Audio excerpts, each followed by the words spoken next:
Welcome to Shri academy. आज हम लोग फोर्थ चैप्टर कर रहे हैं हिस्ट्री में, जिसका नाम है ईस्ट इंडिया कंपनी का भारत में आगमन, व्यापार और साम्राज्य। इसमें हम लोग कंप्लीट ईस्ट इंडिया कंपनी के बारे में जानेंगे, कैसे कैसे वो भारत में आई व्यापार करने के लिए, फिर कैसे कैसे वो व्यापार से सत्ता में भी हस्तक्षेप करने लगी और फाइनली उसका साम्राज्य कैसे स्थापित हुआ, उसके बारे में पूरा हम लोग सीरीज वाइज देखेंगे। ठीक है, तो आइए चलते हैं टॉपिक की तरफ।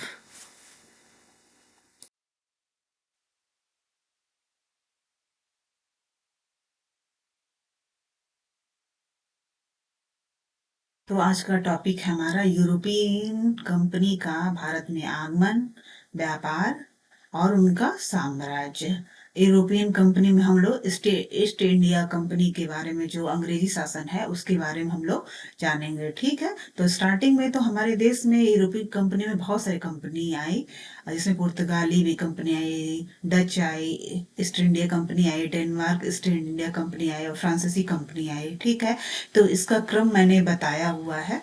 ठीक है, तो इसको हम लोग अभी देख लेते हैं। तो भारतीय यूरोपियन कंपनी के आने का क्रम में सबसे पहले जो कंपनी आई थी वो पुर्तगाली कंपनी आई थी, जो 1498 में हमारे देश में आई थी। और इनके आने का पर्पज जो था वो व्यापार था। इसके बाद 1595 में डच ईस्ट इंडिया कंपनी आई हमारे देश में। उसके बाद ईस्ट इंडिया कंपनी आई 1600 ईस्वी में। उसके बाद डेनमार्क ईस्ट इंडिया कंपनी आई 1616 में। और सबसे लास्ट में जो कंपनी आई थी फ्रांसीसी कंपनी 1664 में। और इनका इन सारी कंपनियों का भारत में आने का उद्देश्य था अरे व्यापार, क्योंकि हमारे देश जो भारत था उस टाइम में मसाले का बहुत बड़ा केंद्र हुआ करता था। हमारे देश से जो मसाले बहुत अच्छी क्वालिटी के हुआ करते थे, और यहाँ से जो यूरोपियन कंपनी थी वो कम सस्ते दामों पे जो थे मसालों को लेके जाते थे। और वहाँ वहाँ पे बहुत सारे और बाहर जाके इन मसालों को बेच के बहुत सारा पैसा कमाते थे। इंडिया के जो कपड़े थे वो भी विदेशों में उनकी बहुत डिमांड थी। तो बहुत सारी चीजें होती जो कच्चा माल का जो उसमें संसाधन था हमारा देश, तो इसलिए व्यापार के लिए बहुत अच्छा केंद्र था भारत देश। इसलिए बहुत सारी कंपनियां बारी बारी से हमारे देश में आई और बिजनेस व्यापार उनका मुख्य उद्देश्य था। लोग देखेंगे कि भारत में यूरोपियन व्यापारी कंपनियां। ठीक है, तो भारत में जो यूरोपियन कंपनी थी वो क्यों आई थी, व्यापार के पर्पज से आई थी। इसमें हमने एक पिक्चर वास्को ड गामा के लिया हुआ है। वास्को ड गामा जो था वो एक पुर्तगाली व्यापारी था, जो कि भारत में आया था। और वास्को डी गामा ने ही भारत की समुद्री मार्ग की खोज की थी। ठीक है, 1498 में। देखिए वह हम जब लोग छोटे थे तो हम लोग पढ़ते थे कि भारत की खोज किसने की, तो वास्को डी गामा ने की। जबकि आप लोगों को ये पता होना चाहिए भारत तो हमारा बहुत पुराना सभ्यता रहा है, भारतीय सभ्यता। और यूरोपियन सभ्यता से बहुत पुरानी सभ्यता भारतीय सभ्यता रही है। और यहाँ पे अभी हड़प्पा और मोहनजोदड़ो जैसे एडवांस सभ्यताएं हमारे देश में रही हैं। तो ऐसा नहीं बोला जा सकता कि भारत ही खोई। भारत तो अस्तित्व में बहुत पहले से था, इवन बहुत पुरानी और फेमस सभ्यता रही है यूरोपियन कंपनी, यूरोपियन सभ्यता से। इसलिए ये कहना उचित होगा कि भारत के समुद्री मार्ग की खोज उसमें नहीं हुई थी, जो कि 1498 में पुर्तगाली ये जो व्यापारी था जो हमारे देश में आया था, वास्को डी गामा, उसने की। ठीक है, तो ये जो कंपनियां थी वो भारत में सस्ते दाम पे नील, सोरा, सूती कपड़े और मसाले खरीदते थे। ठीक है, इन्हें यूरोप और अमेरिका के बाजारों में बेच के भारी मुनाफा करते, क्योंकि यूरोप में इन चीजों की कमी थी और इनकी बहुत डिमांड थी वहां पे। ठीक है, तो इसलिए व्यापारी आते थे और हमारे देश से नील, सोरा, सूती कपड़े और मसाले खरीद के लेके जाते थे और उसका कई गुना ज्यादा मुनाफा वो कमा लेते। इवन जब वास्को डी गामा आया और जो यहाँ से मसाले लेके गया था, उसको उन्होंने जब उसने यूरोप में बेचा तो उसका 60 गुना मुनाफा उसको मिला था। तो आप समझ सकते हैं कि उस टाइम में जो मसाले थे हमारे देश में उनकी डिमांड यूरोपियन कंट्री में कितनी ज्यादा थी। ठीक है। तो इसीलिए इतने सारे जो यूरोपियन कंट्री थी वो अट्रैक्ट हुए हमारे देश में व्यापार करने के लिए। और ये व्यापार से बहुत सारी चीजें जो आगे बढ़ी, जिसमें अंग्रेज भी आए और बहुत सारी चीजें आगे हुई, ठीक है, जिसको हम लोग आगे जानेंगे।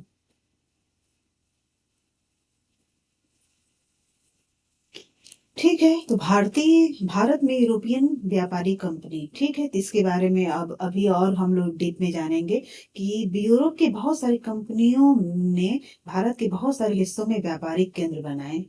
ठीक है। देखिए क्या हुआ कि हमारे देश में जब वास्को डी गामा ने भारत के समुद्री मार्ग की खोज की, उसके बहुत साल 5 सालों के बाद लगभग वो फिर दोबारा आया। एक्चुअली वास्को डी गामा जो था वो 3 बार हमारे देश में आया। पहली बार तो आया तो उसने समुद्री मार्ग की खोज की, फिर दूसरी बार वो 5 साल के बाद बहुत सारे व्यापारियों के साथ आया था और उसका उद्देश्य था भारत में व्यापार बनाना। लेकिन जब ये लोग व्यापार यहाँ पे करने आए, फिर देखे कि भारत में उनके व्यापार का बहुत ज्यादा विकास हो सकता है, क्योंकि प्राकृतिक संसाधनों का भारत जो था उसमें केंद्र हुआ करता था। यहाँ के नील, सोरा, कपड़े, मसाले, नेचुरल संसाधनों से बहुत ही संपन्न देश था हमारा उस टाइम में। तो उन्होंने, इनको लगा कि ये लोग अपने व्यापार का बहुत अच्छा केंद्र बना सकते थे। तो धीरे धीरे ये लोग व्यापार करना, और फिर धीरे धीरे जो यूरोपियन कंपनी थी वो भारत के बहुत सारे हिस्सों में व्यापारिक अपने केंद्र बनाने लगी। इनमें पुर्तगाली, डच, अंग्रेज, डेनमार्क और फ्रांस की कंपनियां मुख्य थी। ठीक है। ठीक। इनके व्यापारिक केंद्र मुख्य रूप से समुद्र तटवर्ती क्षेत्र थे। ठीक है। क्योंकि समुद्री रास्ते से आते थे और समुद्री एरिया जो था, तटवर्ती क्षेत्र थे, वो उनके मुख्य केंद्र हुआ करते थे। क्योंकि फिर आप समझ सकते हैं कि फिर आने जाने में, व्यापार करने में ये तटवर्ती क्षेत्र बहुत ही मतलब उसके हित के पर्पज से बहुत सुटेबल थे। इन व्यापारिक केंद्रों को फैक्ट्री कहते थे। इन फैक्ट्री की किलाबंदी अ, हम की जाती थी और हम लोग से रक्षा करने के लिए की जाती थी। ठीक है। तो किलाबंदी करने से था क्या होता, एक्चुअली क्या है, जो फैक्ट्री थी वो एक तरह से वेयर हाउसेज हुआ करते थे, जहाँ पे सारे ये लोग अपने जो जो सामान खरीदते थे इंडिया से सस्ते दामों पे, उनको रखते थे। फिर उनको कि धीरे धीरे उस सामानों की रक्षा करने के लिए किलाबंदी करने लगे। एक तरह से फैक्ट्री हुआ करती थी, उसको बाद में उन लोगों ने किलाबंदी करने लगे। तो जैसा कि हमने देखा कि ये कंपनियां भारत में आई थी व्यापार के लिए, फिर धीरे धीरे व्यापारिक केंद्र बनाने लगी, अपना तटवर्ती क्षेत्रों में फैक्ट्री बनाने लगी, फिर उनकी किलाबंदी करने लगी। लेकिन क्योंकि हमारे देश में बहुत सारी कंपनियां आ रही थी वन बाय वन, और अब भारत से कच्चे मालों की उनकी आपूर्ति हो रही थी, जिसकी बाहर बहुत ज्यादा डिमांड थी। ठीक है। तो आपस में कई सारी कंपनियां जब देश में आ गई, तो आपस में उनमें कंपटीशन होना भी बहुत मतलब स्वाभाविक चीजें हैं, क्योंकि सब लोग अपना अस्तित्व बनाना चाह रहे थे, अच्छा मार्केट, अपना व्यापारिक केंद्र जमाना चाहते थे। लेकिन बहुत सारी कंपनियां, पांच, जैसा कि हमने देखा कि 5 कंपनियां मुख्य थी जो भारत में आई थी, यूरोपियन कंपनी, सब अपना आधिपत्य जमाना चाहती थी भारतीय भारत में। तो ऐसे में उनको फिर महसूस होने लगा कि एक दूसरे दूसरे का भी प्रभाव खत्म करने की कोशिश करनी चाहिए, अगर उनको अपनी कंपनी का अगर बाजार में अधिकार जमाना है। तो फिर धीरे धीरे उन्होंने, क्या हुआ कि अपना प्रभाव जमाने के लिए दूसरे का प्रभाव खत्म करने की वो कोशिश करने लगे, और इसके लिए उन्होंने राजनीतिक सत्ता बनाने की भी कोशिश करने लगे। ठीक है। तो देखिए जो शुरुआत हुआ वो सिंपल व्यापार से हुआ, फिर धीरे धीरे ये व्यापारिक केंद्र में बदलने लगा, फैक्ट्री बनने लगी उसकी, फिर किलाबंदी होने लगी। फिर उसके बाद इतने सारे जो यूरोपियन कंट्री में आपस में कंपटीशन स्टार्ट हो गया। फिर कंपटीशन स्टार्ट हुआ तो फिर उन्होंने सोचा कि एक दूसरे दूसरे का प्रभाव कैसे कम किया जाए और अपना प्रभाव कैसे जमाया जाए, उसके लिए अब उन्होंने राजनीतिक सत्ता का भी बनाने के प्रयास करने लगे। तो इसलिए अब धीरे धीरे चीजें बदलने लगी। उस समय अंग्रेजों का जो मुख्य केंद्र था वो फोर्ट सेंट जॉर्ज था। एक फोर्ट था जो कि मद्रास में था। सेंट, हमने बताया ना पीछे कि जैसा कि वो किलाबंदी करने लगे, तो अंग्रेजों ने दो किलाबंदी की, जिसमें फोर्ट सेंट जॉर्ज था जो कि मद्रास में था, और दूसरा भी उन्होंने एक फोर्ट बनवाया था।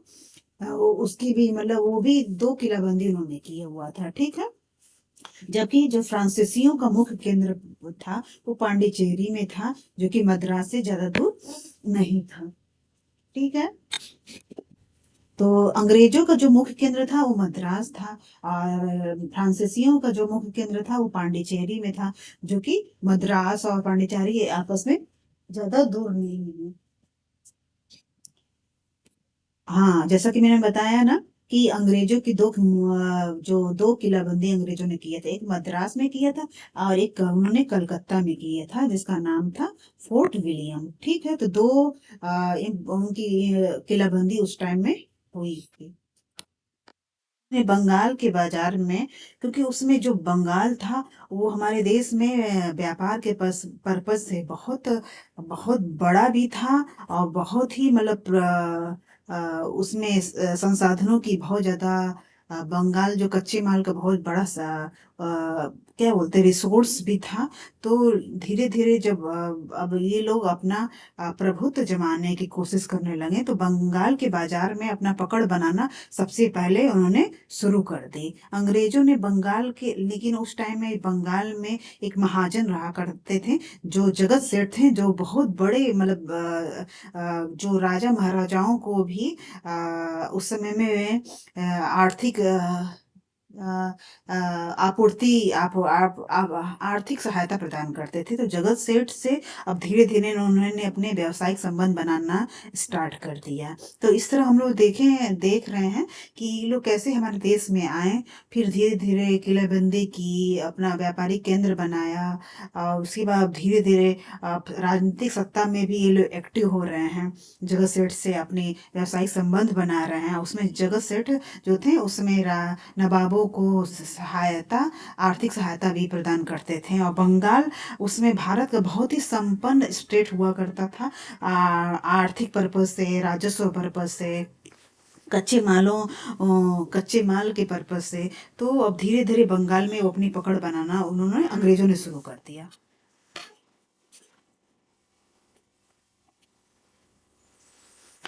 ठीक है, तो ये हम लोगों ने देखा कि उन्होंने कैसे अपना धीरे धीरे अब राजनीति में ये लोग एक्टिव होना शुरू कर दिए। लेकिन अब व्यापार था, व्यापार से युद्ध तक कैसे पहुंचे, इसका हम लोग अभी देखेंगे अंग्रेजों का, ठीक है। तो 18वीं शताब्दी, इतने सारे जो हमारे देश में यूरोपियन कंपनी आई, जिसमें धीरे धीरे डच भी निकल गए, और डेनमार्क भी निकल गए हैं, लेकिन अंत में जो सबसे ज्यादा प्रभावशाली रहे हैं वो दो कंपनियां रही है, और वो रही है अंग्रेज रहे हैं और फ्रांसीसी रहे हैं। तो फ्रांसीसियों के बारे में भी हम लोग देखेंगे कि अंत में जो 18वीं शताब्दी बाद में हम लोग इसके बारे में पढ़ेंगे। तो सारी जब धीरे धीरे जब कंपनी, यूरोपीय कंपनी हटने लगे, तो फाइनली जो आपस में कंपटीशन रह गया था वो फ्रांसीसी कंपनी में और ईस्ट इंडिया कंपनी में रह गया था। और 3 युद्ध हुए जिसको कर्नाटक युद्ध बोलते हैं। उस 3 का युद्ध के बाद फ्रांसीसियों का भारत में धीरे धीरे जो राजनीतिक सत्ता थी, जो राजनीति में एक्टिवनेस कम्प्लीटली खत्म हो गया, और वो लोग सिर्फ व्यापार तक सीमित रह गए, ठीक है। ये 18वीं शताब्दी के शुरुआत की कहानी है, और फाइनली इस युद्ध के बाद अंग्रेजों ने फ्रांसीसियों का मतलब धीरे धीरे अस्तित्व धीरे धीरे वो भारत से खत्म करने लगे थे, और वो लोग से व्यापार तक सीमित रह गए थे। 18वीं शताब्दी की शुरुआत में कंपनी और बंगाल के नवाबों का टकराव काफी बढ़ गया था, ठीक है। औरंगजेब की मृत्यु के बाद बंगाल के नवाब अपनी ताकत दिखाने लगे थे। देखिए, मुगल साम्राज्य के जितने भी राजा रहे हैं, उसमें बहुत महान राजा रहे हैं, लेकिन उसमें जब औरंगजेब ऐसे राजा थे जिनकी फाइनली मृत्यु के बाद कोई कोई बहुत प्रभावशाली या बहुत काबिल राजा नहीं हुआ मुगल साम्राज्य का, जो देश को एक डोर में बांध के देश को संभाल सके। ठीक है। तो जब औरंगजेब की मृत्यु हो गई तो धीरे धीरे नवाबी ताकत, सरदार, ये सब चीजें उभरने लगे थे। ठीक है। तो बंगाल, उनकी मृत्यु के बाद बंगाल के जो नवाब थे अपनी ताकत दिखाने लगे थे। उसमें दूसरी क्षेत्रीय ताकतों की स्थिति ऐसी ही थी। ठीक है। मुर्शिद कुली खान के बाद अली वर्दी खान और उसके बाद सिराजुद्दौला बंगाल के नवाब बने। ये सभी शक्तिशाली शासक थे। उन्होंने कंपनी को रियायतें देने से मना कर दिया था उस टाइम में। व्यापार का अधिकार देने के बदले कंपनी से नजराने मांगे उन्होंने। उससे सिक्के ढालने का अधिकार नहीं दिया और उसकी किलाबंदी को बढ़ाने से रोक दिया। जी हाँ, क्योंकि धीरे धीरे ये लोग राजनीतिक सत्ता में भी एक्टिव हो रहे थे। और अब बंगाल के नवाबों को कहीं ना कहीं ये धीरे धीरे एहसास होने लगा था कि ये हमारे शासन के लिए ये लोग, अंग्रेज लोग धीरे धीरे मतलब नुकसान पहुंचा रहे हैं। नवाबों की शक्ति भी क्षीण हो रही है और ये लोग फ्यूचर में दिक्कत क्रिएट कर सकते हैं। तो उन्होंने उनकी किलाबंदी को बढ़ाने से भी रोक दिया। ठीक है। सिक्के ढालने का अधिकार भी नहीं दिया। कंपनी पे धोखाधड़ी का आरोप लगाते हुए उन्होंने दलील दी कि उनकी वजह से बंगाल सरकार की राजस्व वसूली कम होती जा रही है। ठीक है।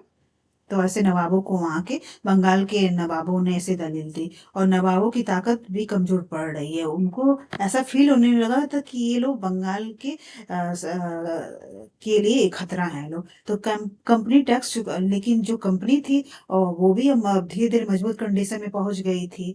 तो वो भी, अब कंपनी भी टैक्स चुकाने को तैयार नहीं थी। उसके अफसरों ने अपमानजनक चिट्ठियां लिखी और नवाबों और उनके अधिकारियों को अपमानित करने का उन्होंने प्रयास किया। अब देखिए धीरे धीरे ये लोग कहाँ हमारे देश में व्यापार करने के लिए आए, फिर धीरे धीरे फैक्ट्री बनाने, किलेबंदी करने लगे, फिर ये जगत सेठ से व्यापारिक संबंध भी स्थापित कर लिया। अब इनकी मजबूत स्थिति हो गई है कि सोचिए अब ये लोग धीरे धीरे बंगाल जो उसमें इतना बहुत ही बड़ा स्टेट हुआ करता था, जिसकी बहुत बड़ी मतलब राजस्व वसूली वसूली हुआ करती थी, वहां के अब नवाबों से ये लोग अब पंगा लेना स्टार्ट कर दिए हैं। ठीक है। तो कंपनी का कहना था कि स्थानीय अधिकारियों की बेतुकी मांगों से कंपनी का व्यापार तबाह हो रहा है। ठीक है। एक कंपनी का दलील था, ईस्ट इंडिया कंपनी का। व्यापार तभी फल फूल सकता है जब सरकार शुल्क हटा ले। वो लोग चाहते थे कि टैक्स न ले। कंपनी को इस बात का भी यकीन था कि ये अपना व्यापार फैलाने के लिए उसे अपनी आबादी बढ़ानी होगी, इसलिए वो लोग गांव खरीदने उन्होंने सोचा कि वो गांव खरीदने होंगे और किलों को पुनर्निर्माण करना होगा। जबकि बंगाल के नवाबों ने उन्हें किला, दो उनके पास किले थे ही, सेंट फोर्ट और सेंट जॉर्ज। तो सेंट विलियम और सेंट जॉर्ज करके जो उनकी दो किलेबंदी उन्होंने की थी मद्रास में, कलकत्ता में। लेकिन उसके आगे और भी किलेबंदी करना चाह रहे थे, लेकिन बंगाल के नवाबों ने उस पर ऑब्जेक्शन किया। लेकिन बट उनको फील हो गया था कि अगर उनको व्यापार फैलाना है तो अपनी आबादी बढ़ाने के लिए वो उन लोगों को गांव खरीदनी होगी और किलों का पुनर्निर्माण करना होगा। ये टकराव जो था वो दिन पे दिन गंभीर होता गया और अंततः ये जो टकराव हुआ वो प्लासी के प्रसिद्ध युद्ध के रूप में हुआ। ठीक है। तो प्लासी का युद्ध जो हुआ वो इसीलिए हुआ था कि बंगाल के नवाबों और अंग्रेजों के बीच में टकराव होने लगे थे। अंग्रेज टैक्स नहीं देना चाहते। नेचुरल सी बात है, कहीं भी कोई कंपनी आती है किसी देश में व्यापार करने के लिए तो उसको टैक्स पे करना पड़ता है, फिर वो व्यापार कर सकते हैं। क्योंकि किसी भी देश में किसी को कोई अलाउ करता है कंपनी, कोई देश, तो उसको टैक्स देनी पड़ती है व्यापार करने। लेकिन वो लोग टैक्स फ्री होके अब व्यापार करने की सोच रहे थे। और सोचिए अब वो लोग मजबूत स्थिति में पहुंच गए हैं कि अब वो लोग टकराने की स्थिति में आ गए हैं। और अब इसी के टकराहट के चलते प्लासी का युद्ध हुआ था, जो कि इतिहास में बहुत मायने रखता है। यहीं से फाइनली भारत के शासन में इनका धीरे धीरे पैर जमना स्टार्ट होता है। ठीक है। तो अब हम लोग देखेंगे प्लासी का युद्ध। और प्लासी के युद्ध के ही फलस्वरूप बंगाल पे अंग्रेजों का कब्जा होता है। ठीक है। तो प्लासी का युद्ध 23 जून 1757 पाकिस्तान को पलासी के मैदान में अंग्रेजों और सिराजुद्दौला के बीच हुआ था। ठीक है, यह युद्ध कहने का युद्ध था क्योंकि अंग्रेजों की सेना से सिर्फ 29 लोग मारे गए और नवाब की सेना से सिर्फ 500 लोग मारे गए थे। एक्चुअली इसमें क्या था, पलासी के युद्ध में जो मीर जाफर था जिसके हाथ में सेना की कमान थी, और उस वो अंग्रेजों से मिल गया था, और फाइनली जो सेना थी वो माना जाता है कि वो लड़ाई में लड़ी उतरी ही नहीं थी। अंत में क्या हुआ कि नवाब की हार हुई और वो उसको मार दिया गया। तो इस तरह क्या हुआ कि मीर जाफर को इन्होंने अपने पक्ष में कर दिया था षड्यंत्र करके, और सिराजुद्दौला जो उस टाइम में बंगाल का नवाब था, उसको उसकी हार हुई और उसको मार दिया गया था। इस युद्ध में बंगाल और पूरे भारत पर अंग्रेजों के अधिकार का रास्ता खोल दिया। तो इस तरह पलासी के युद्ध के साथ भारत में अंग्रेजों का बंगाल पे कब्जा हो गया, और यहीं से धीरे धीरे उन्होंने अपने पैर पसारना स्टार्ट कर दिया।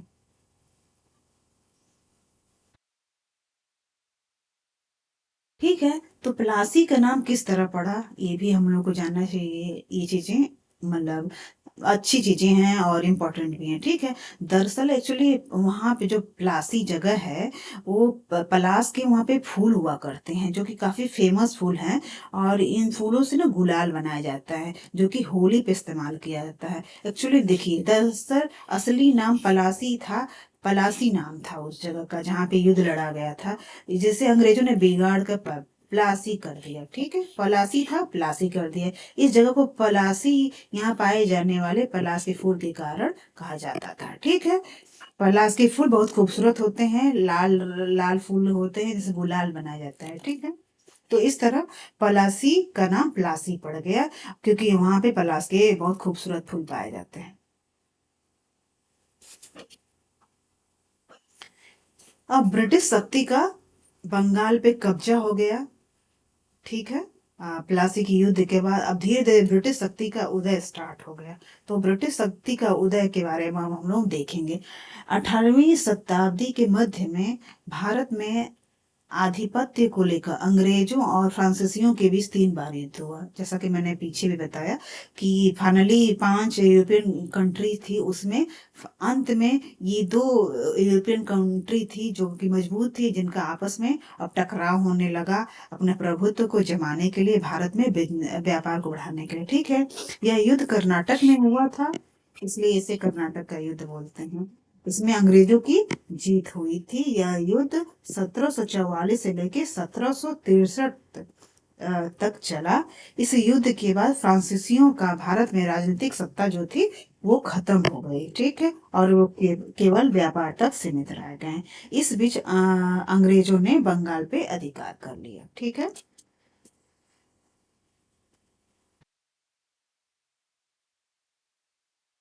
कर्नाटक का युद्ध के बारे में थोड़ा हम लोग जान लेते हैं। पहला जो युद्ध हुआ था वो 1746 में स्टार्ट हुआ और 1748 तक चला। ठीक है, 2 साल तक। फिर उसके बाद दूसरा युद्ध फिर 1 साल के बाद 1749 में स्टार्ट हुआ और 1754 तक चला।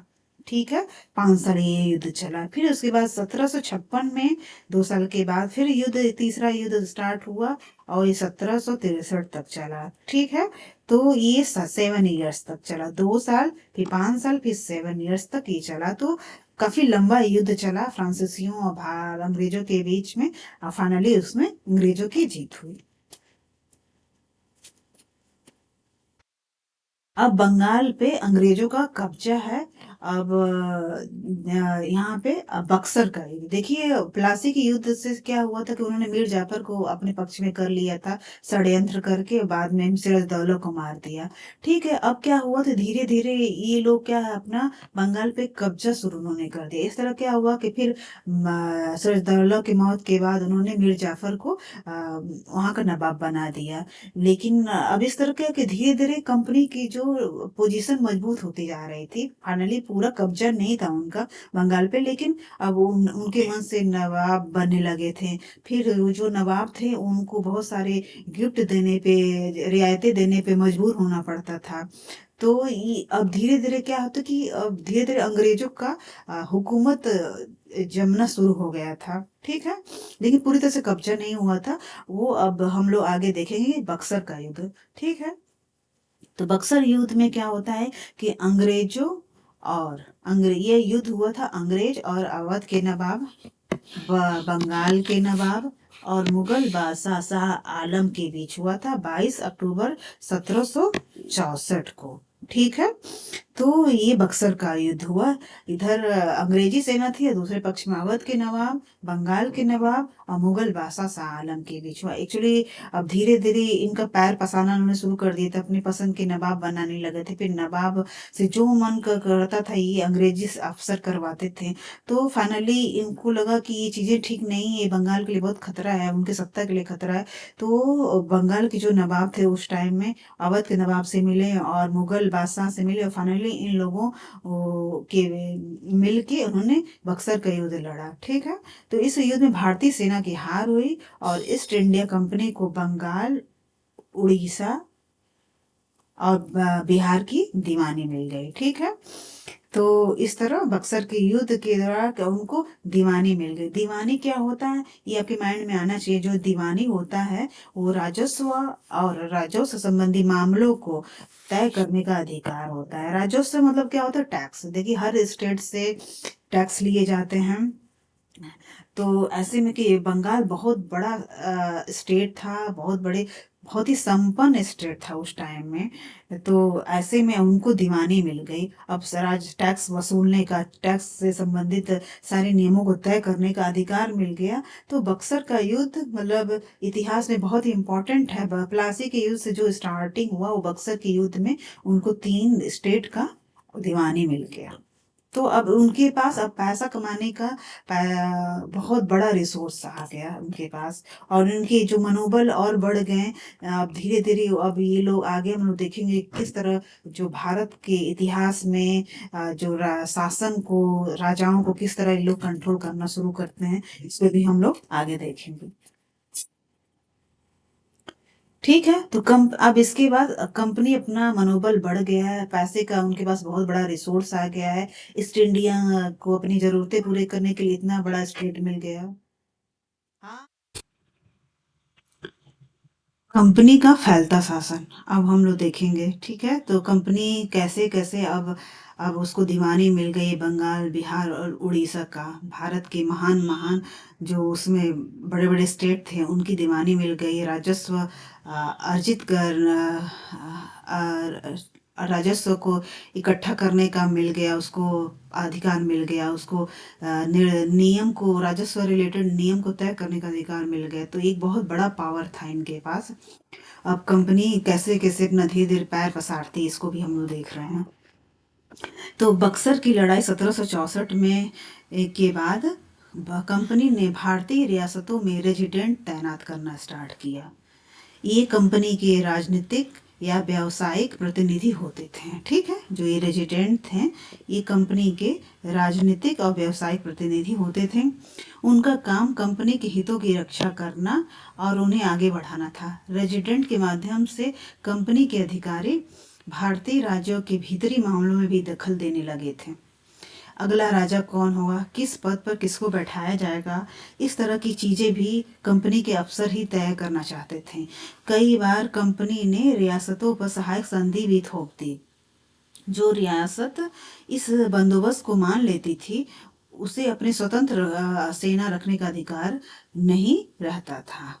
ठीक है, देखिए सहायक संधि में क्या हुआ करता था कि अगर किसी राज्य से सहायक संधि हुआ राजा और अंग्रेजों के भी, तो ऐसे में क्या था कि ये आपस में तय होता था कि अगर कोई दूसरा राज्य उस राजा पे अगर धावा बोलता है तो अंग्रेजी सेना उसकी रक्षा करेगी, और बदले में उनको अंग्रेजी जो सेना थी वो उसकी खर्चे उठाने पड़ते थे। और सहायक संधि का ये भी एक था कि उनको अपना, जो राज्य के भी सहायक संधि होती थी, उनको अपना सेना रखने का अधिकार नहीं हो रहता था। तो सेना अंग्रेजी सेना रहती थी जो कि उन ये मतलब आपस में तय होता था कि जरूरत पड़ने पे अंग्रेजी सेना उस राजा की रक्षा करेगा और उस राजा को उससे अंग्रेजी सेना के खर्चे उठाने पड़ते थे। ठीक है।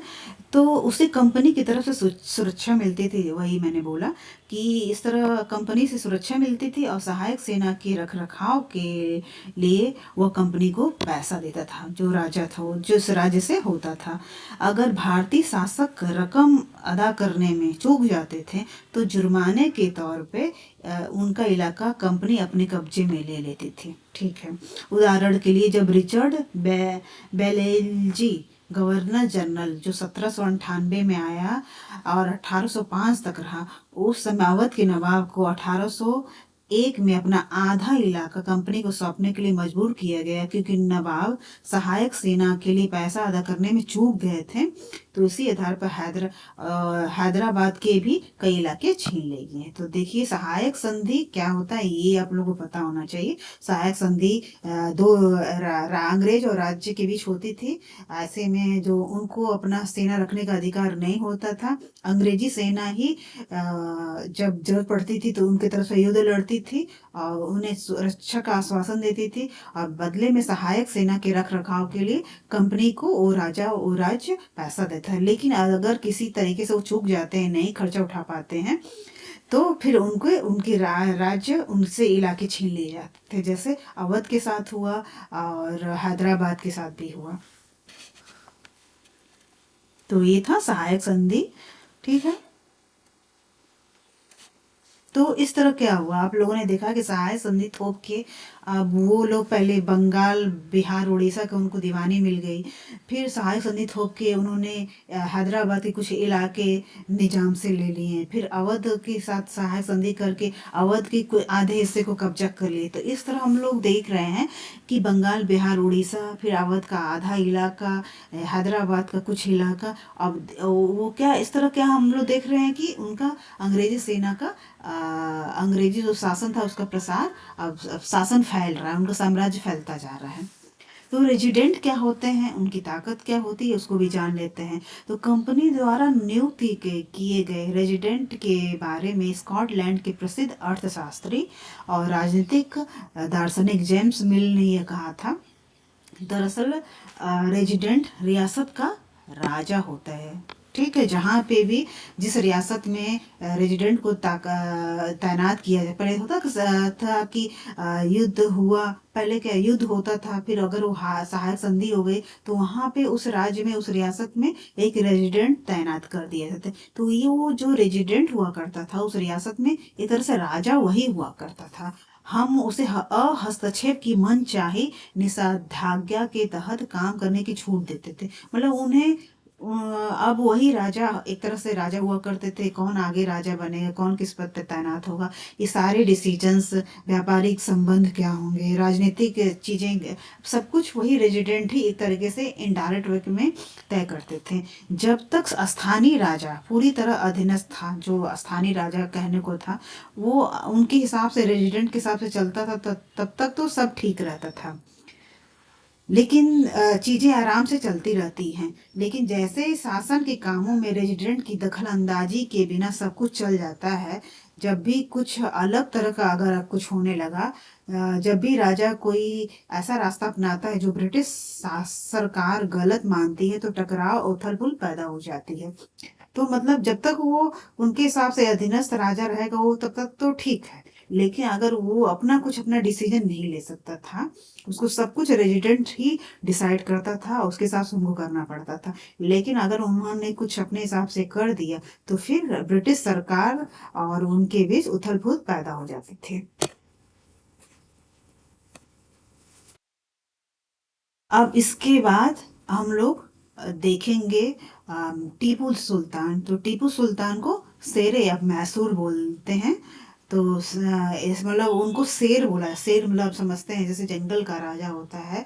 तो ऐसे एक तरीके से बहुत ही महान सुल्तान रहे हैं और इसीलिए इनको शेरे अब मैसूर बोला जाता है। जब कंपनी को अपनी राजनीतिक और आर्थिक हितों पर खतरा दिखाई दिया तो कंपनी ने प्रत्यक्ष सैनिक टकराव का रास्ता भी अपनाया। दक्षिण भारतीय राज्य मैसूर के उदाहरण से यह बात समझी जा सकती है। हैदर अली शासनकाल 1761 से लेके 82 तक। ठीक है। और उनके विख्यात पुत्र टीपू सुल्तान, जिनका कार्यकाल 82 से लेके 99 तक रहा है। ठीक है, तो हैदर अली टीपू सुल्तान के पिता रहे हैं। ठीक है, जैसे शक्तिशाली शासकों के नेतृत्व में मैसूर काफी ताकतवर हो चुका था। ठीक है, एक्चुअली जो हैदर अली और टीपू सुल्तान थे, उनका फ्रांसीसियों से बहुत घनिष्ठ संबंध स्थापित हुआ था, और उनके ये सहयोग से अपनी सेना को आधुनिकीकरण किए। अब तो इससे उनको अब कहीं ना कहीं फील होने लगा, खतरा महसूस होने लगा था अंग्रेजों को। तो उन्होंने अब ऐसे में अब अंग्रेजों की भी स्थिति भारत में काफी मजबूत होने लगी थी, उनका साम्राज्य फैलता जा रहा था। तो अब ये अंग्रेज ऐसे स्थिति में आ चुके थे कि अब उन्हें खतरा अगर कहीं महसूस होता था तो वो प्रत्यक्ष टकराव से भी अब डरते नहीं थे। तो अब मैसूर केस में उन्होंने ऐसा ही किया। ठीक है, तो मलाबार तट पे होने वाले व्यापार मैसूर रियासत के नियंत्रण में था, जहां से कंपनी ये जो थी काली मिर्च और इलायची खरीदती थी।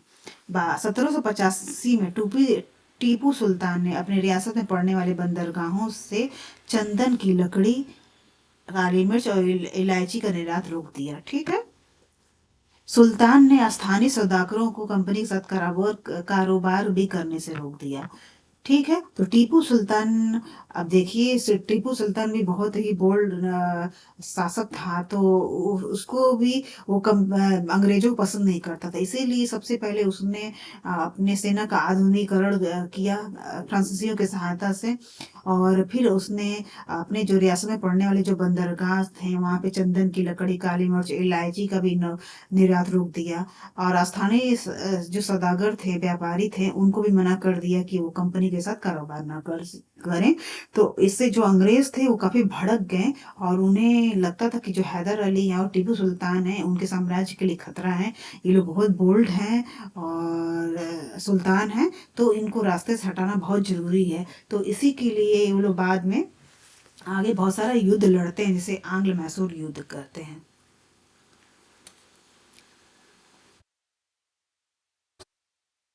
ठीक है, तो सुल्तान के इन कदमों से अंग्रेज आग बबूला हो गए। उन्हें हैदर अली और टीपू सुल्तान बहुत महत्वाकांक्षी, घमंडी दिखाई देते थे। अंग्रेजों को लगता था कि ऐसे राजाओं को नियंत्रित करना, कुचलना बहुत जरूरी है। इसीलिए अंग्रेजों और मैसूर के बीच 4 युद्ध लड़े गए। श्रीरंगपट्टनम की आखिरी जंग, ये जो रंगपट्टनम में युद्ध, आंग्ल मैसूर युद्ध हुआ तो श्रीरंगपट्टनम में हुई थी, जिसमें कंपनी को सफलता मिली, और अपनी राजधानी की रक्षा करते हुए टीपू सुल्तान मारा गया। और मैसूर का राजकाज पुराने अंग्रेजों जो ये थे टीपू सुल्तान और हैदर अली थे, इससे पहले मैसूर में वोडियार राजवंश के हाथ में सत्ता थी। तो बाद में इनके इसको हत्या के बाद मैसूर की हत्या, एक्चुअली टीपू सुल्तान की इसमें हत्या कर दी गई थी। तो उसके बाद वोडियार राजवंश के हाथ में पुराना राजकाज को दे दिया गया। इसके साथ ही मैसूर पे सहायक संधि भी थोप दी गई। ठीक है, तो इस पिक्चर हमने एक पिक्चर लिया और इस पिक्चर में दिखाया गया है कि कंपनी को फौजों की हैदर अली और टीपू सुल्तान से कई बार युद्ध में हराया था कंपनी ने। लेकिन 1792 मराठों और हैदराबाद की निजाम और कंपनी की शुरुआती फौजों के हमले के बाद टीपू सुल्तान को अंग्रेजों से संधि करनी पड़ी थी। इस देखिए कई सारे युद्ध हुए जिसमें उनको संधि भी करनी पड़ी, और संधि के तहत उनके 2 बेटों को अंग्रेजों ने बंधक के रूप में अपने पास रख लिया था। जैसे इनके 2 बेटे छोटे छोटे थे, इनको इन्होंने बंधक के रूप में रख लिया। ठीक है, तो हम देख सकते हैं कि धीरे धीरे ये लोग इतने अब जहाँ भी उन्हें खतरा होने महसूस होने लगा, तो उसमें प्रत्यक्ष लड़ाई में भी आ गया, और काफी लंबी लड़ाई इन्होंने लड़ी है मैसूर के लिए, अपनी पोजीशन को मजबूत करने के लिए। और फाइनली टीपू सुल्तान को उन्होंने षड्यंत्र करके मार दिया, उसकी हत्या कर दी, और सहायक संधि थोप दी। सहायक संधि थोप के हम लोग जानते हैं कि वहां पर रेजिडेंट बैठा दिया उन्होंने। पूरा एक तरह से रेजिडेंट बैठाने के बाद फिर सारे डिसीजंस उस राज्य के फिर अंग्रेजी सरकार ही लेती थी, सिर्फ नाम मात्र की वहां पे सत्ता रह जाती थी। ठीक है, तो आंग्ल मैसूर युद्ध के बारे में हम लोग देखते हैं आगे, लेकिन इसमें हम लोग एक मानचित्र को यूज कर रहे हैं। ठीक है, तो इसमें देखिए निजाम टेरिटरीज होता है, ये हैदराबाद का ही दिखाया गया है कि हैदराबाद के जो शासक थे, उसमें राजा थे, उनका ये एरिया था। फिर नॉर्दर्न सरकार, इसको बाद में इन्होंने अंग्रेजों को दे दिया था। मैंने बताया था ना, सहायक संधि के थ्रू अंग्रेजों ने निजाम हैदराबाद का भी कुछ एरिया ले लिया था, वो ये एरिया है। और फिर उसके बाद ये जो मद्रास है और पौंडीचेरी है, और देखिए जो मैसूर है, उस टाइम में जो मैसूर हुआ करता था वो पूरा है। ये काफी बड़ा राज्य है, हम लोग देख सकते हैं। त्रावणकोर से लेते हुए पूरा ये मैंगलोर, माहे, सब कुछ ये एरिया में आता था। ठीक है, तो ये काफी बड़ा राज्य था। और इस पिक्चर में दिखाया, शो किया हुआ कि जो ब्रिटिश एरिया था, जो ब्रिटिश के कब्जे में था, वो वाला एरिया है। और मैसूर स्टेट ये है।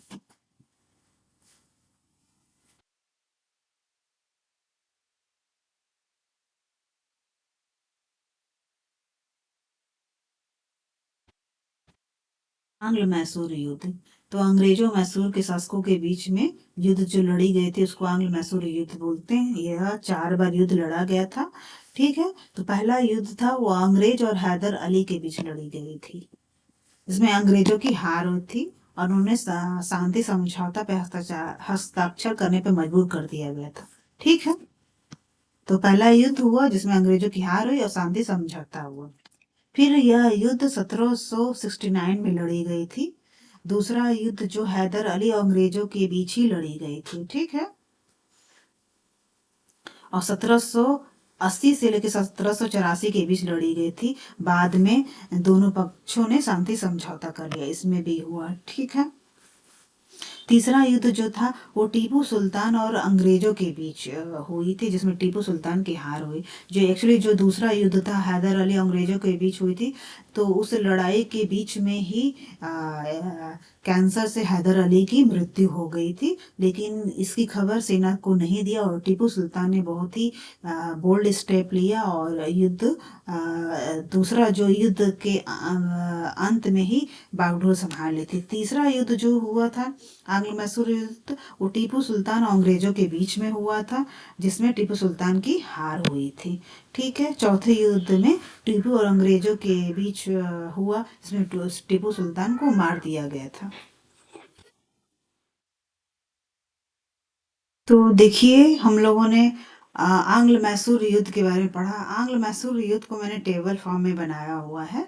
तो पहला, दूसरा, तीसरा, चौथा, क्या आंग्ल मैसूर क्या था, उसमें टाइम क्या था, कौन कौन किसके बीच हुआ था, कौन सी संधि हुई थी, और परिणाम क्या हुआ था, कमांडर कौन कौन रहे हैं। तो ये मैंने एक टेबल फॉर्म में बना दिया है, ताकि आप लोगों को उसको याद करने में सहूलियत रहेगी। ठीक है, तो इसको आप लोग अच्छे से देख लीजिएगा। अब आंग्ल मैसूर युद्ध के बाद अब हम लोग मराठों से अंग्रेजों की लड़ाई देखेंगे।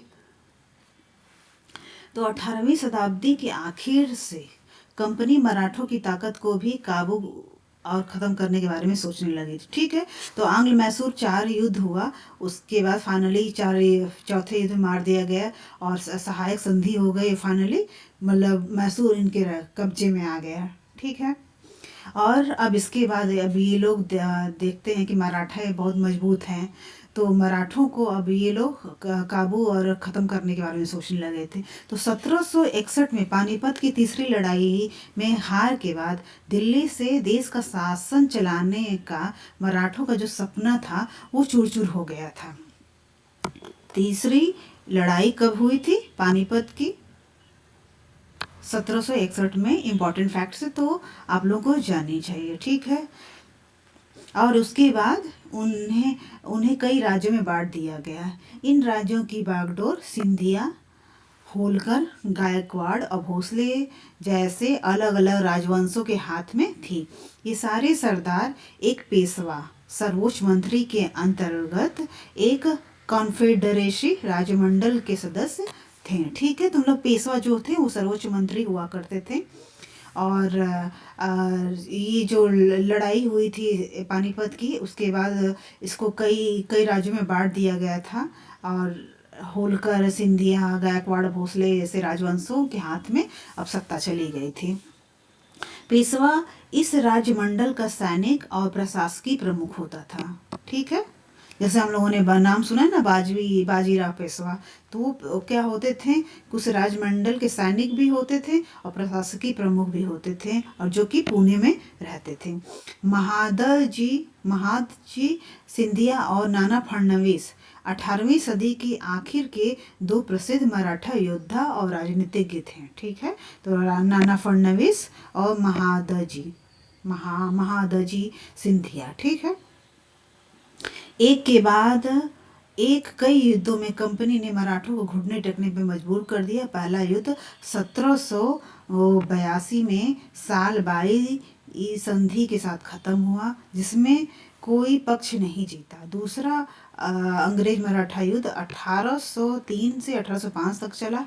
कई मोर्चों पर लड़ा गया, जिसका नतीजा ये हुआ कि उड़ीसा और यमुना के उत्तर में स्थित आगरा और दिल्ली सहित कई भूभाग अंग्रेजों के कब्जे में चले गए। ठीक है, तो दूसरा युद्ध के बाद उड़ीसा और यमुना के ये जो क्षेत्र हैं, आगरा है, दिल्ली है, ये कब्जे में चले गए। ठीक है, अंततः मराठों से इनकी 3 युद्ध हुई है, और अंततः तीसरा युद्ध जो लड़ा गया है 1817 से लेके 1719 तक मराठों की ताकत को उन्होंने पूरी तरह से कुचल दिया, और पेशवा को पुणे से हटाकर उन्होंने कानपुर के पास बिठूर में पेंशन पे रख दिया।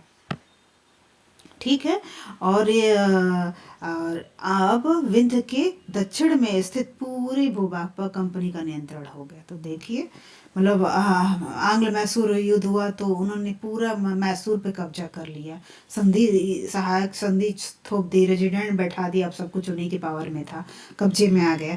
फिर इसके बाद उन्होंने मराठों से भी युद्ध की, मराठा से 3 युद्ध हुए। उसके बाद पूरा, जबकि उस टाइम में जो मराठा थे बहुत ही बोल्ड शासक हुआ करते थे, बहुत ही महान शासक हुआ करते थे मराठा, जैसे शिवाजी महाराज रहे हैं, पेशवा रहे हैं, तो ये लोग बहुत प्रसिद्ध और बहुत महान शासक रहे हुए हैं, हमारे देश में योद्धा रहे हैं।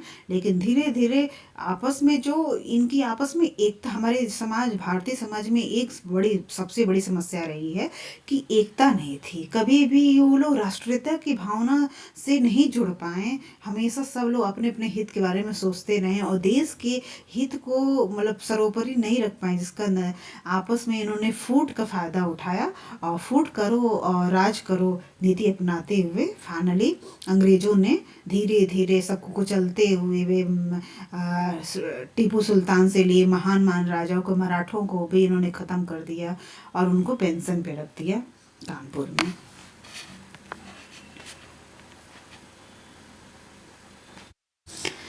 अब हम लोग देखेंगे रंजीत सिंह और पंजाब। अब अभी तक की जितनी स्टोरी हम लोगों ने पढ़ा है उसमें मैसूर से लिए मैसूर मराठों का जो राज्य है, पूना से लिए सब कुछ इन्होंने अपने कब्जे में ले लिया है। अब फाइनली जो बचा जो था वो पंजाब ऐसा एरिया था, पंजाब से लिए जो अभी पाकिस्तान में है वो भी एरिया, और जो महाराजा रंजीत सिंह थे बहुत ही महान शासक थे, उनका राज्य पंजाब से लिए पाकिस्तान से लिए वे अफगानिस्तान तक इनका शासन फैला हुआ था।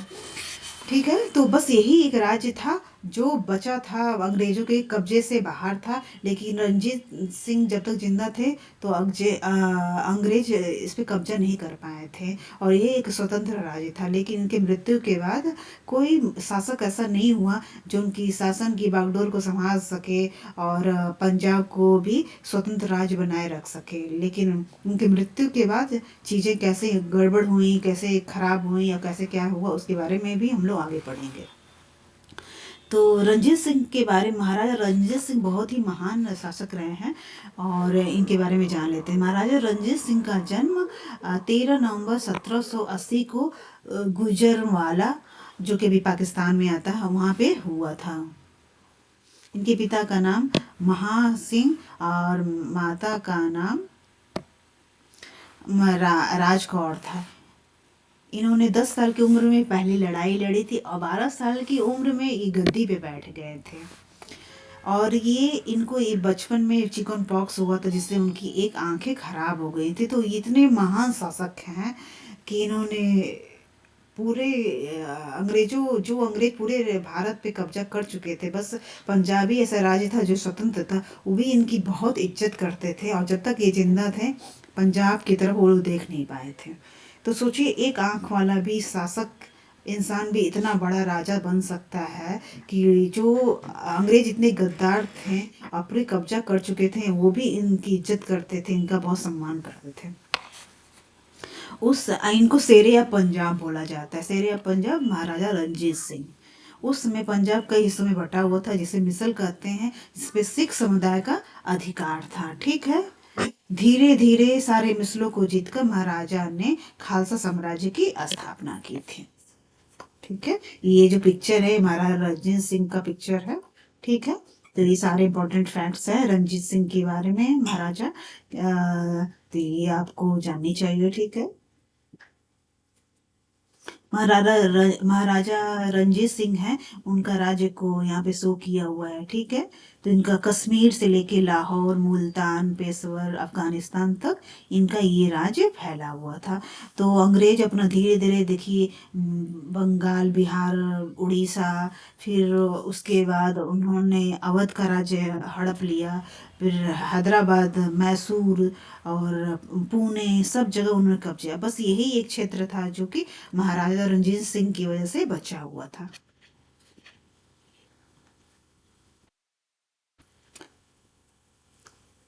ठीक है। अब हम लोग देखेंगे सिख साम्राज्य क्या था। इनका राज्य पंजाब से लेके कश्मीर, मुल्तान, पेशवार और लाहौर तक फैला हुआ था। इनके जाने के बाद दिलीप सिंह गद्दी पे बैठे, लेकिन राज्य संभाल नहीं पाए। एक्चुअली जो दिलीप सिंह थे, जब गद्दी पे बैठे तो उनकी उम्र 5 साल की थी। महाराजा रंजीत सिंह, उनकी 2 शादियां हुई थी, और जो दूसरी शादी हुई थी दूसरी रानी थी, उनसे एक लौते एक ही बेटे थे दिलीप सिंह। इन्हीं को उनकी मृत्यु के बाद गद्दी पे बैठाया गया। और ये 5 साल के थे, तो 5 साल का बच्चा गद्दी पे इनको बैठाया गया था। लेकिन महारानी जो थी, इनकी जो माता थी, उनको वही राजपाट को संभाल रही थी, और गद्दी पे ये बैठे हुए थे।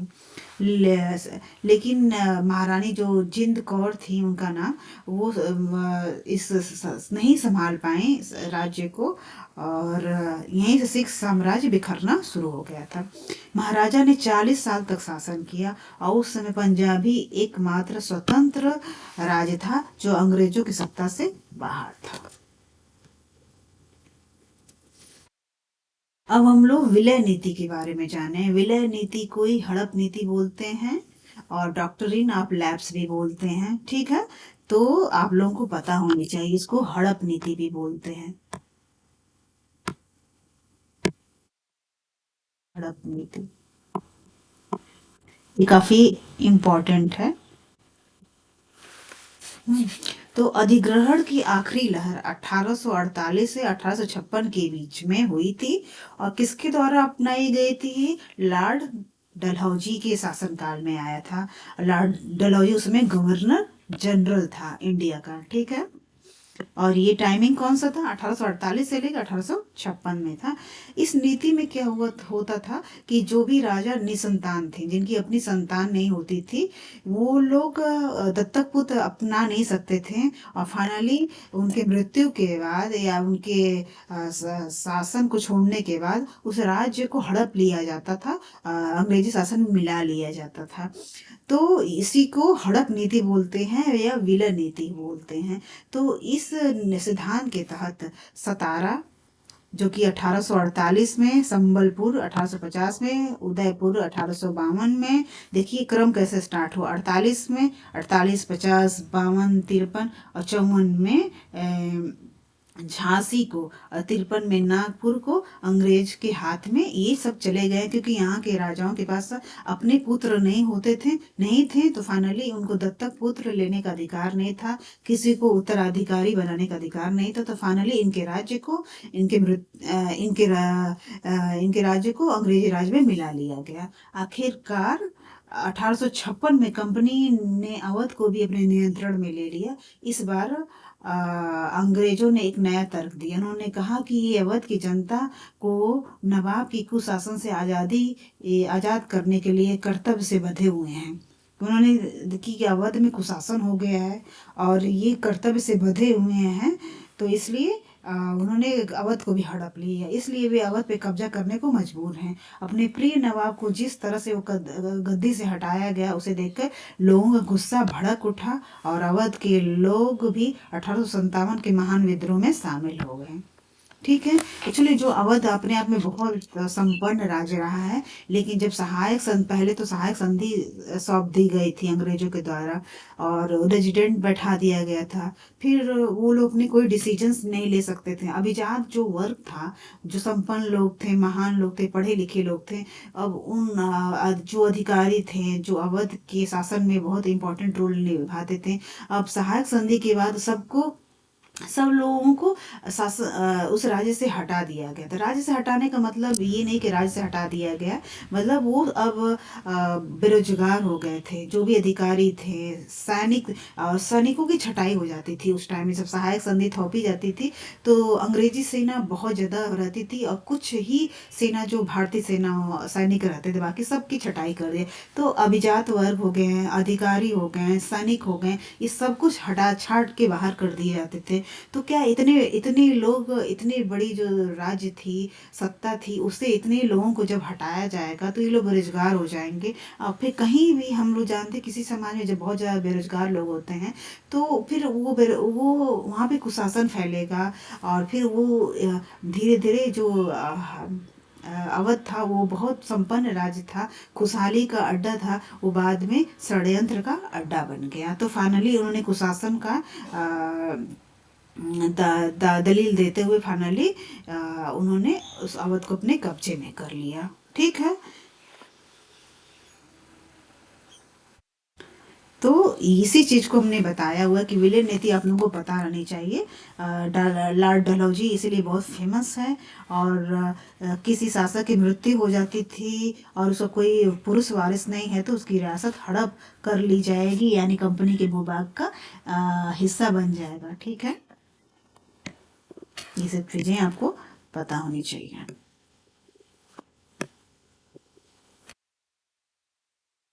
कौन कौन से राज्य मिलाए गए ये भी आप लोगों को पता होना चाहिए। कौन से सन में मिलाए गए ये भी आपको पता होना चाहिए। ठीक है। तो विलय नीति या हड़प नीति यही था, आप लोगों को पता होनी चाहिए। सहायक संधि क्या होता है ये भी आप लोगों को पता चलिए। ये बहुत इंपॉर्टेंट नीतियां हैं जो ब्रिटिश शासन में शासन को बढ़ाने के लिए, साम्राज्य को बढ़ाने के लिए नीति अपनाई गई थी।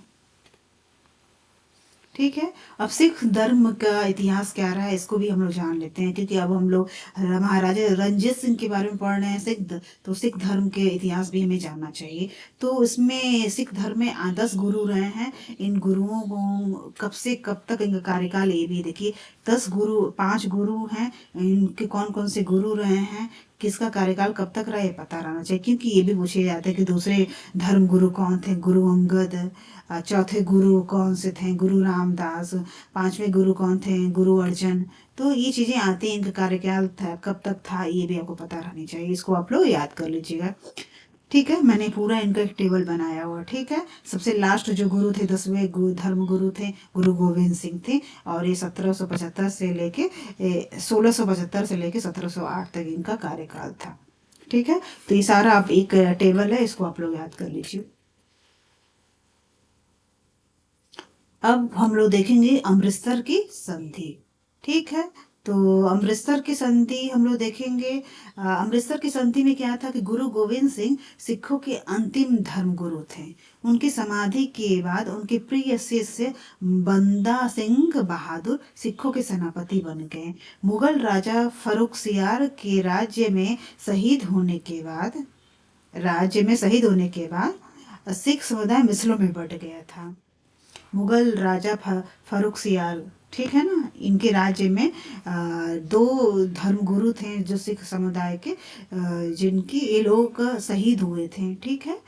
जिसमें 12 मिसल थे, जिसे बाद में खालसा समुदाय में विलीन कर दिया गया था। और किसने विलीन किया था? महाराजा रणजीत सिंह ने किया था। महाराजा रणजीत सिंह ने अफगान शासक से लड़ाई में जीत के बाद खालसा को अपने सिख समुदाय में मिला लिया और 1799 में सिख साम्राज्य का निर्माण किया था।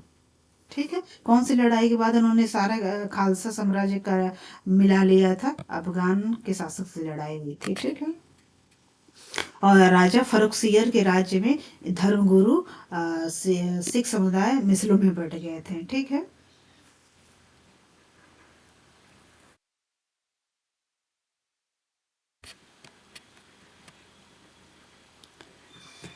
अब सिखों और अंग्रेजों के बीच भी बहुत सारे युद्ध लड़े गए, तो इसके बारे में हमें पता रहना चाहिए। तो प्रथम एंग्लो सिख युद्ध जो था वो 1845 से 1846 तक चला। इसके अंदर 4 लड़ाइयाँ लड़ी गई। ठीक है, पहला है मुदकी का युद्ध 1845, फिरोजपुर का युद्ध 1845, अलीवाल का युद्ध भी 1846 और सुखराव का युद्ध 1846। इन चारों युद्धों में सिख सेना की हार हुई।